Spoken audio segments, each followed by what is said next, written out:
Olá pessoal, boa noite, tudo bem? Sou o Sérgio.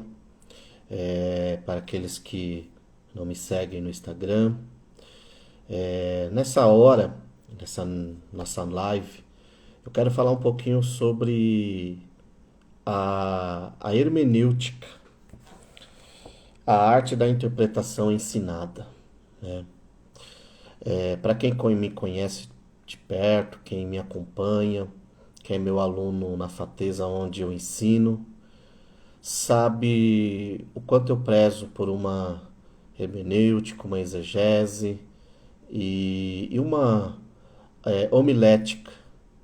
Eu penso que pregar, ensinar, não é subir no púlpito ou aonde quer que você tome a palavra e fale de qualquer jeito com as pessoas que ali estão. É, de repente use palavras inadequadas. O próprio Spurgeon,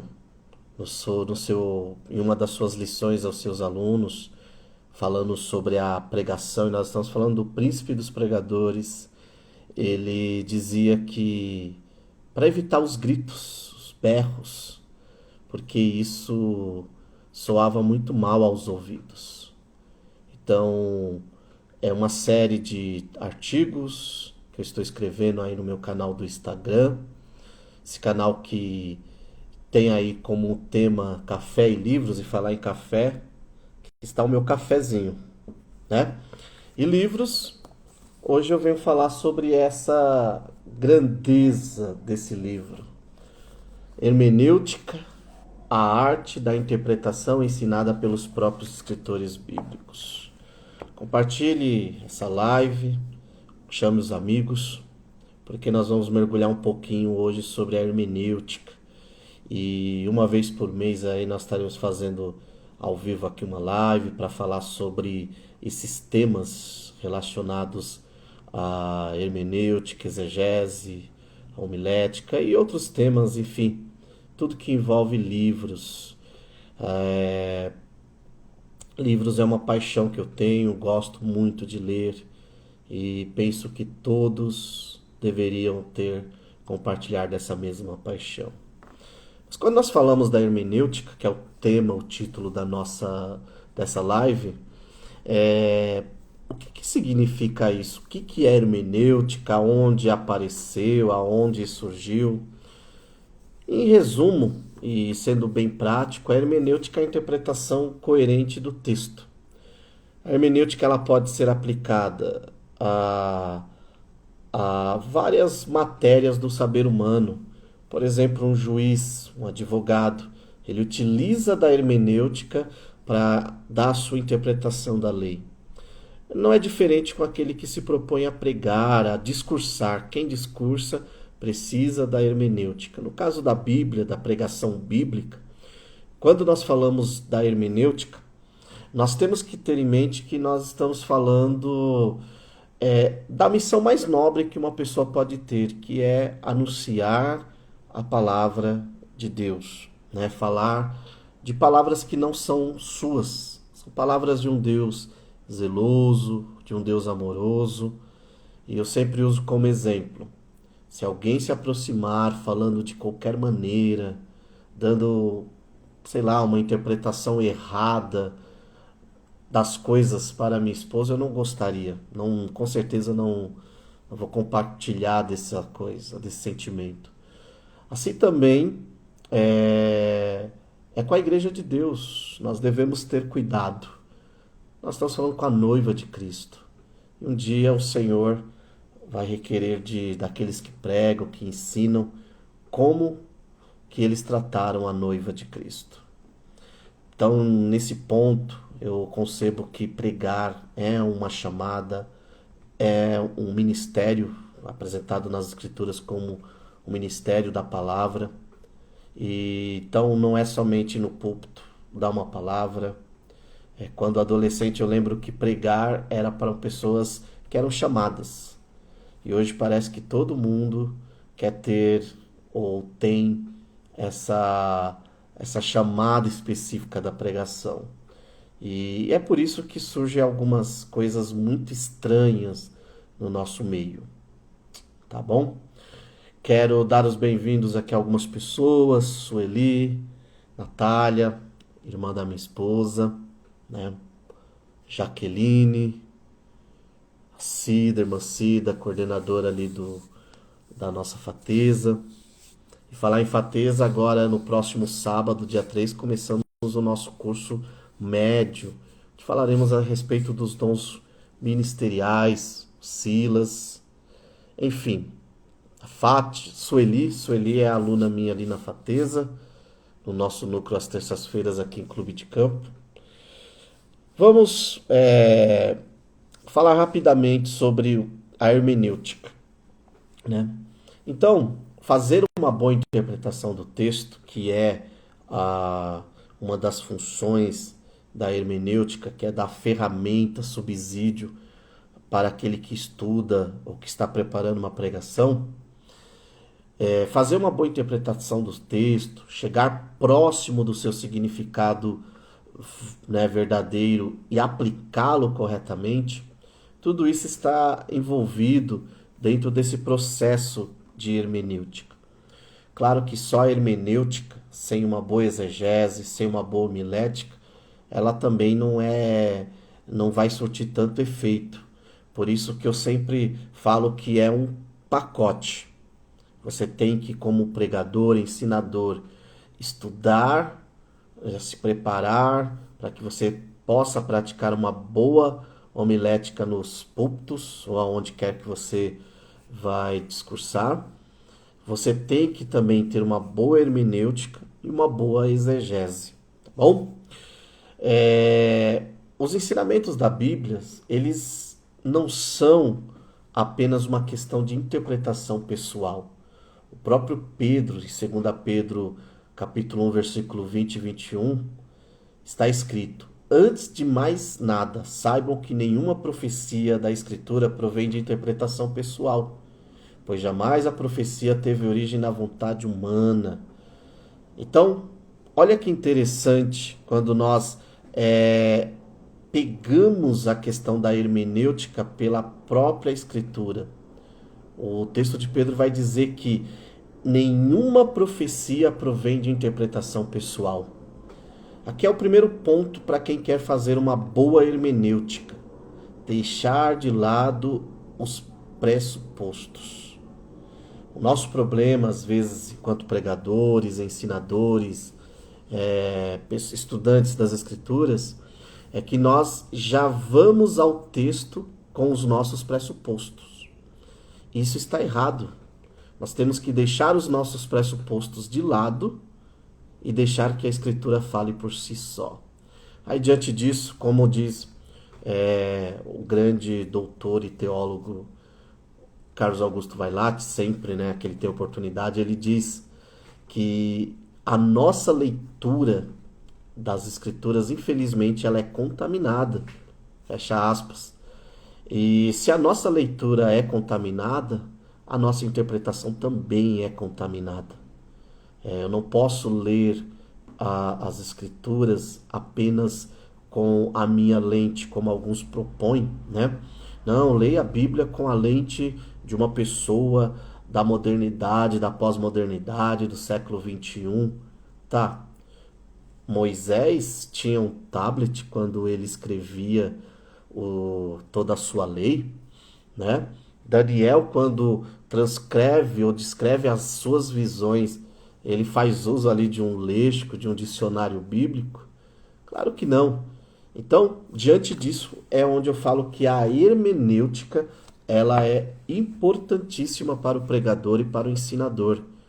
Talvez se nós tivéssemos mais hermenêutica, mais exegese em cima dos nossos púlpitos, nos nossos seminários, nós com certeza teríamos uma boa homilética.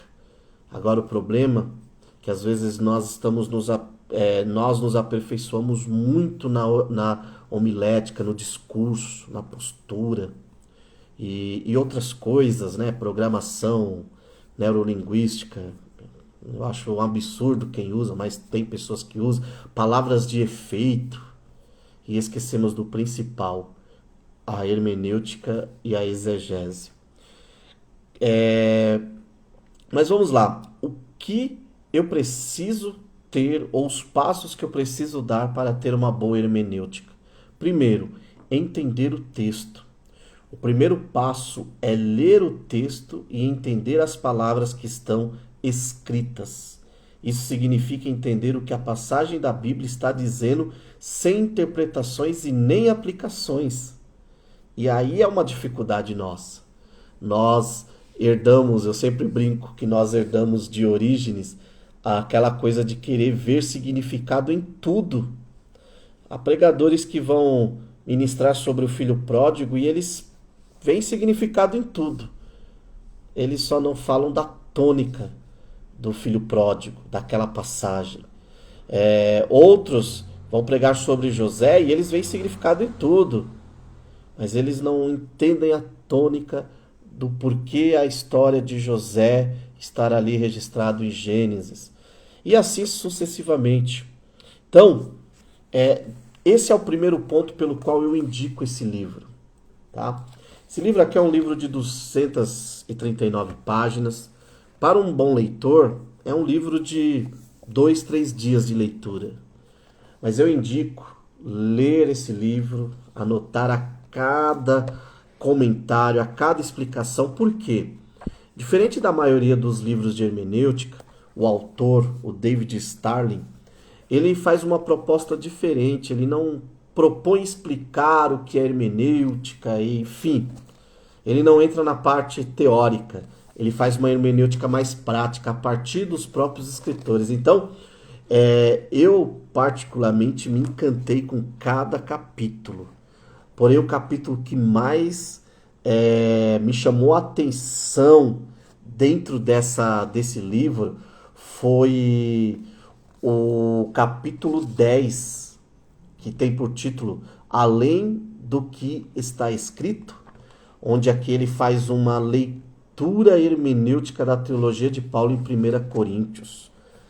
E aí ele fala dos dons, ele fala qual era o pensamento de Paulo, né? Por exemplo, quando ele fala sobre o problema do conhecimento entre os cristãos de Coríntios. Outro capítulo que me chamou a atenção, e esse é o capítulo 11, por alegoria.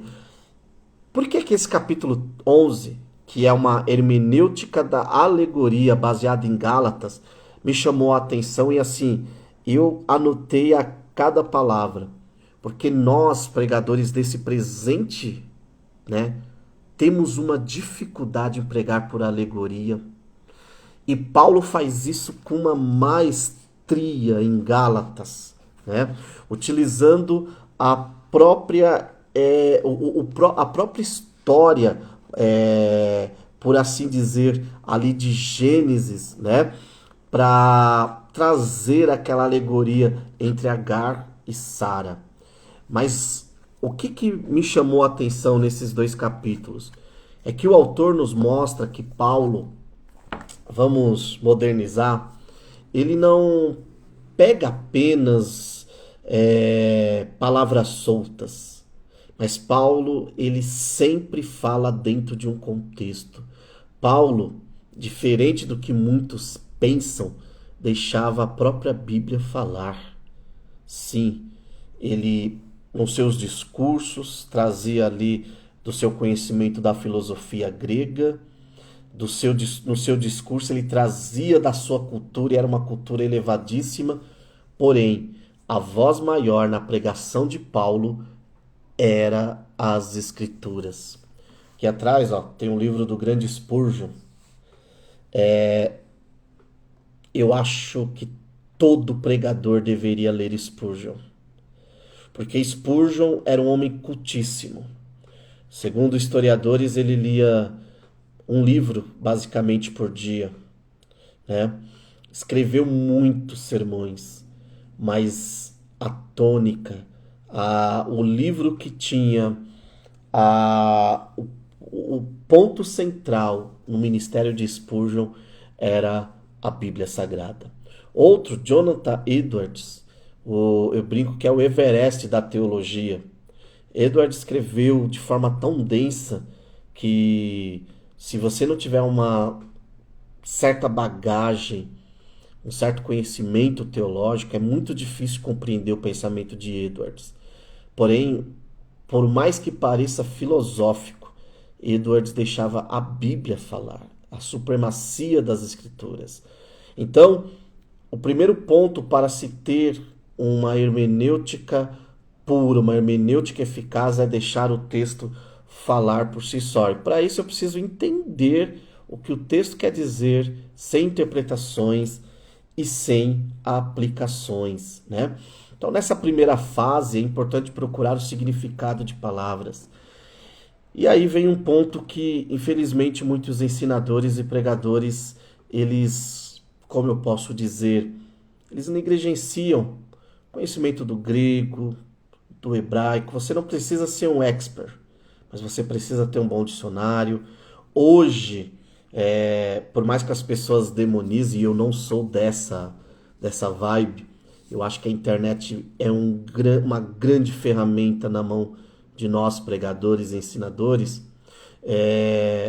Se você não puder frequentar uma escola, um curso, há hoje plataformas que oferecem curso de grego e de hebraico gratuito. E assim, cursos bons. Há muitos professores bons disponibilizando materiais gratuitos para você ter o básico do conhecimento.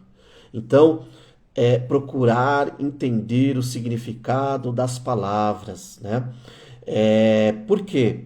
Porque eu preciso entender que Moisés não escreveu para nós brasileiros, por mais que a Bíblia seja a palavra de Deus para todos os homens, mas quando Moisés escreve, ele não pensa no Sérgio, que nasceu em Porto Seguro e que depois moraria em Santo André. Moisés escreve pensando no público que estava ali, próximo dele, o público imediato. É o que eu sempre ensino nas aulas que eu ministro de teologia.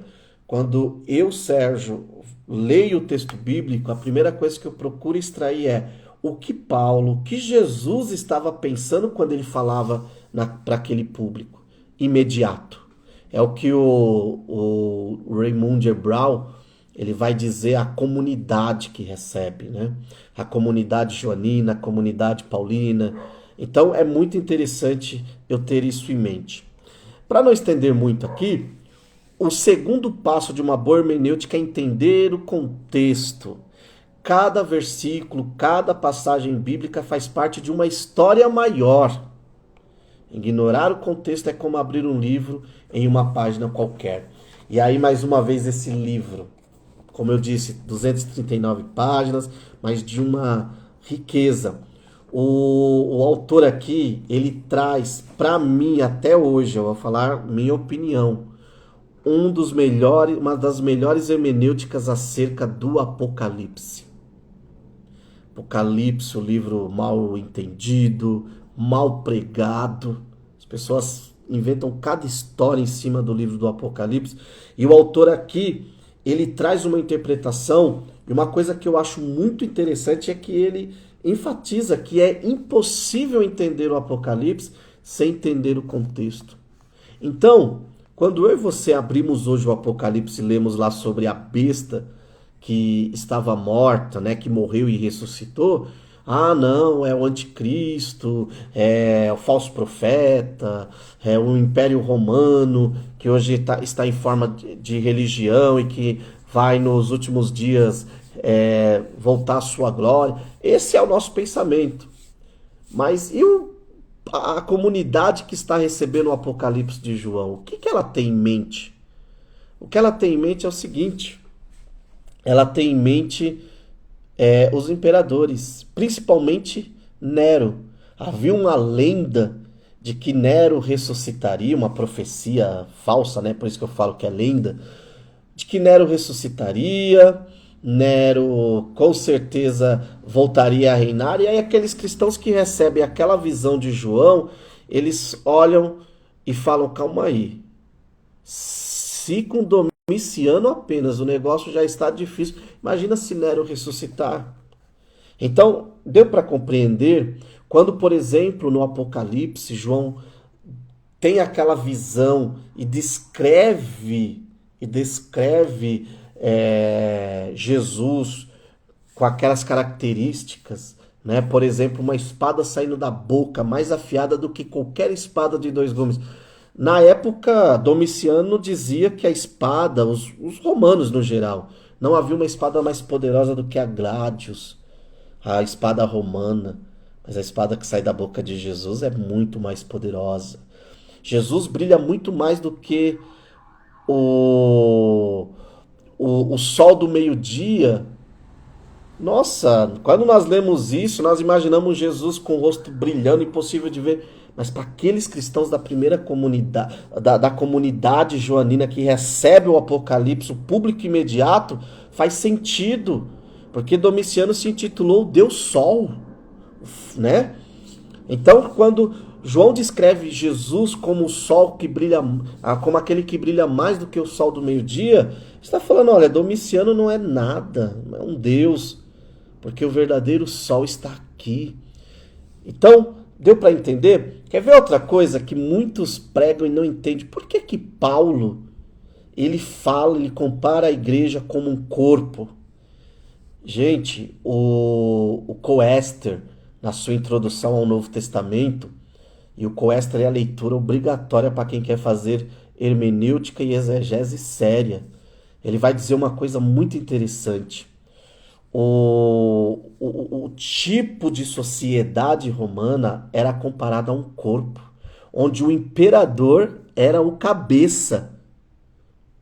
E aí o Coester vai comentar o seguinte, que quando Paulo fala que a igreja é o corpo e Cristo é a cabeça, ele está afrontando, por meio dos seus escritos, o Império Romano. Uau! Deu para entender? Então, eu preciso entender o contexto imediato, a história maior por trás de cada texto. E aqui é uma dificuldade porque isso requer estudo.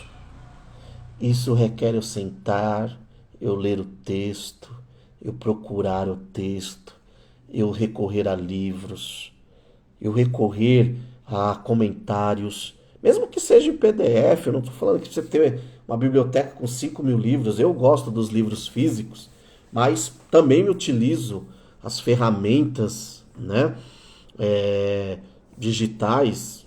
Eu não sou, eu sou um entusiasta do mundo digital como ferramenta para nós pregarmos o evangelho.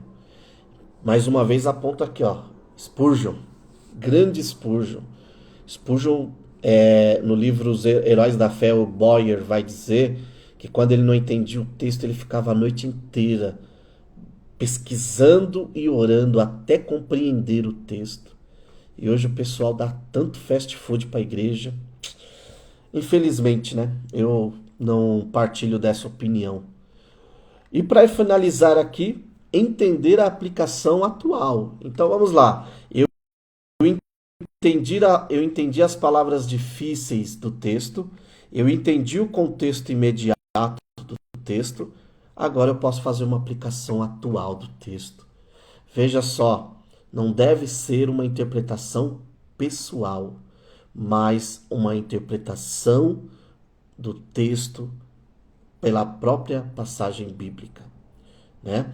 E isso só é possível quando eu entender a mensagem original do texto. Aí eu consigo fazer essa aplicação. Nós temos aqui no Brasil um mestre dessa arte, o Hernandes Dias Lopes, né? Para quem gosta de uma teologia mais técnica, como eu, Carlos Augusto Vailate, Saião, que transita bem ali entre o devocional, né, sério, e a teologia mais técnica, né? O Hernandes Dias Lopes, ele faz ali uma pregação expositiva, mas eu não o considero tão técnico como o Vailate, mas o Hernandes faz isso de forma fantástica. Para quem gosta agora do meio termo, Saião, Mestre Saião e muitos outros, né? Talvez na sua igreja tenha alguém que faça bem isso. E por que não dizer que nós podemos ser esses? Então, para finalizar essa live, né, esse vídeo, indico essa obra. É uma obra barata. Você vai encontrar ela entre 39 a 44 reais.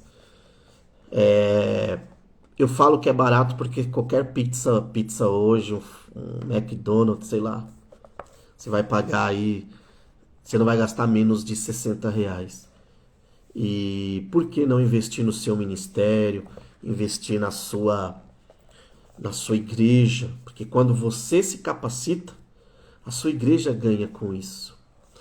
E então é isso. Logo mais vocês aqui que acompanham o canal, acompanham o meu Instagram, terão novidades. Eu preparei um curso, né, de 3 módulos. O primeiro módulo eu apliquei na minha igreja onde eu congrego, que foi de homilética. O segundo será de hermenêutica. E o terceiro módulo aí será de exegese bíblica. Mas assim, para finalizar, você pode, por meio de livros, de vídeos, de pregações de pessoas muito boas, se dedicar um pouco à hermenêutica. Então que Deus abençoe e que você possa compartilhar esse vídeo, que você possa, enfim, chamar as pessoas para a responsabilidade da pregação. Deus abençoe, em nome de Jesus.